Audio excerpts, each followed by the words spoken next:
Assalamualaikum warahmatullahi wabarakatuh. Masih di belajar bareng ADNC. Kali ini kita akan belajar tentang membuat laporan hasil diskusi buku fiksi dan non-fiksi. Nah, teman-teman belajar bareng ADNC, apakah kamu pernah melakukan diskusi di kelas mengenai sebuah buku? Namun, apakah saat kamu dan teman-teman sekelas berbincang atau ngobrol mengenai sebuah buku sudah disebut dengan diskusi? Nah, mari kita lihat terlebih dahulu apa itu yang dimaksud dengan diskusi ya. Diskusi merupakan sebuah pertemuan ilmiah untuk bertukar pikiran. Biasanya diskusi dilakukan untuk membicarakan atau membahas suatu permasalahan dengan maksud untuk mencari solusi atau penyelesaian dari permasalahan yang sedang dibahas. Jadi, jika kamu dan teman-teman hanya berbincang-bincang biasa mengenai sebuah buku yang baru kalian baca, bukan termasuk ke dalam diskusi ya. Dalam sebuah diskusi formal akan menghasilkan laporan hasil diskusi. Laporan hasil diskusi ini merupakan hasil dari kegiatan diskusi yang berbentuk laporan tertulis. Laporan diskusi ini tidak hanya memuat hasil rumusan yang telah didiskusikan, tetapi juga memuat rincian-rincian mulai dari topik diskusi hingga pada lampiran peserta yang menghadiri diskusi.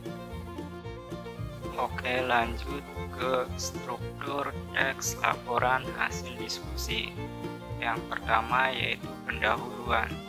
Pertama kita tulis bagian pertama yaitu latar belakang pelaksanaan diskusi, alasan mengapa diadakannya diskusi. Setelah itu kita tulis tujuan diskusi, apa yang akan dicapai dari diskusi yang diadakan. Setelah tujuan, kemudian langkah-langkah persiapan diskusi, kita tulis apa saja yang perlu disiapkan dalam diskusi, seperti pokok-pokok yang disampaikan dalam diskusi oleh narasumber, topik yang dibahas dalam diskusi. Topik yang dibahas harus berkesinambungan dengan materi yang disampaikan oleh narasumber.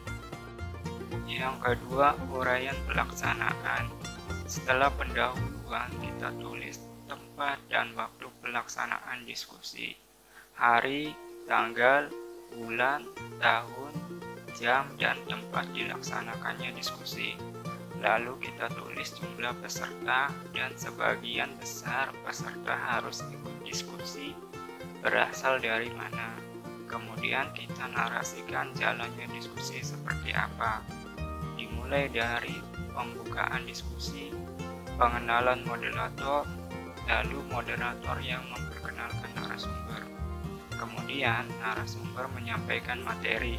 Setelah itu sesi tanya jawab bersama peserta diskusi dan jumlah penanyanya berapa orang. Setelah itu tulis rumusan hasil diskusinya. Rumusan hasil diskusi biasanya berupa ringkasan selama diskusi. Yang ketiga, penutup. Pada bagian ini kita tulis kesimpulan dari diskusinya dan saran-saran bagi narasumber maupun peserta ataupun saran bagi yang lain. Yang terakhir, yang keempat, lampiran. Biasanya dalam lampiran berisi materi yang disampaikan narasumber. Materi yang disampaikan biasanya berupa makalah atau printout PowerPoint dari narasumber.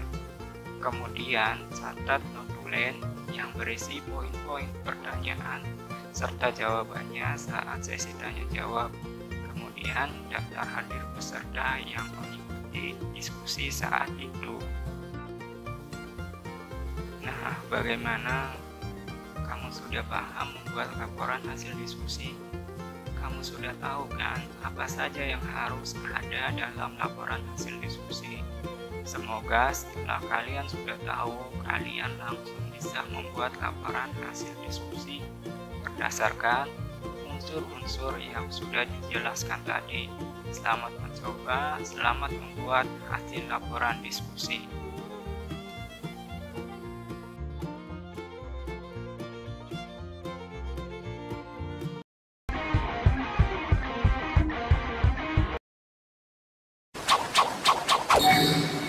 寄せの術